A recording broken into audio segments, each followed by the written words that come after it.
We actually have 3 children.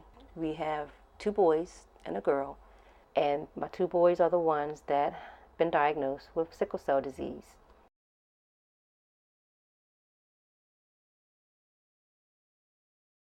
It was just so horrendous early on in the beginning as they were infants and toddlers. I guess one of the main symptoms with sickle cell disease is the excruciating pain, out of this world pain, in any part of the body where the sickle cells actually clump up and clot. There's nothing like a mother seeing a child go through that. It's just unbearable.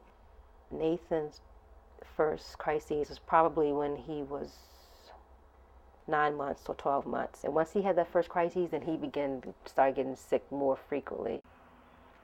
It can be like a vicious cycle. Once it starts, it's so hard to get it under control. You might start with a cold, a simple virus, and then you might get pneumonia. And then once you get pneumonia, you might have a pain crisis. Then after pain crisis, the pneumonia would change into a chest crisis. And when it gets to that point, it gets really severe. And both of my boys have had that, where actually you have blood clots in your lungs, either from, it could be a viral infection, pneumonia, or it could be a whole bunch of sickling going on. Can't get too hot, couldn't get too cold, couldn't get too thirsty, couldn't get too stressed. Any extreme would trigger a sickle cell crisis. They used to tease us at the hospital. They would say, here come the Gregory's, here you got your wing, this is the Gregory wing, because you're here every other week anyway, yes. I noticed something going on a little strange, a little different with Nathan's behavior and his performance at school. Nathan has always been the rather eccentric individual. His personality is not like his brothers. Of course, no 2 siblings are the same. And so we knew he was a little different, a little quiet, a little to himself.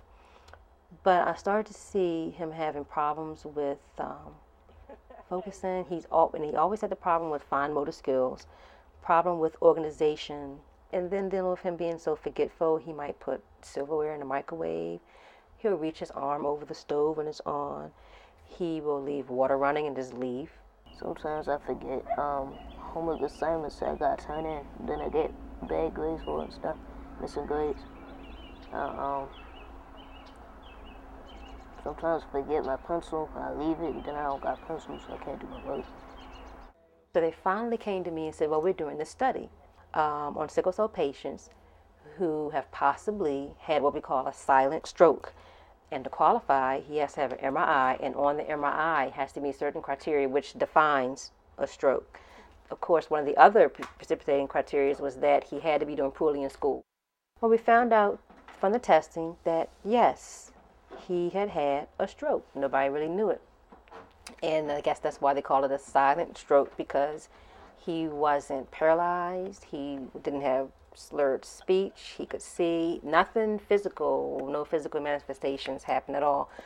But his cognitive performance and performance in school and his organizational skills, all of those things start to decline.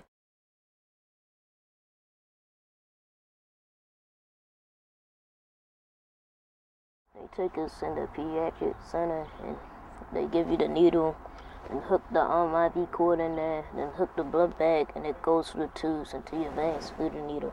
The nurse will come in with a big bucket of syringes and will just, pull the blood out, just one by one. Probably about 15, 30 syringes, just pull them out one by one. And then after they extract his blood, then they hook him up with 1 or 2 units of, the red blood cells. And they just put that in just like an IV. And that process for Nathan takes, like I said, anywhere from 6 to 8 hours. When I first started getting transfusions, I felt like I had more energy than before. And then I adapted to the transfusions. Now I just don't feel anything at all, I guess. Health-wise, he's doing pretty good because he hasn't had any pain crisis. But school-wise, it's still a question mark. The only thing I can do right now is pray. Is just trust the Lord. So that's where we stand right now.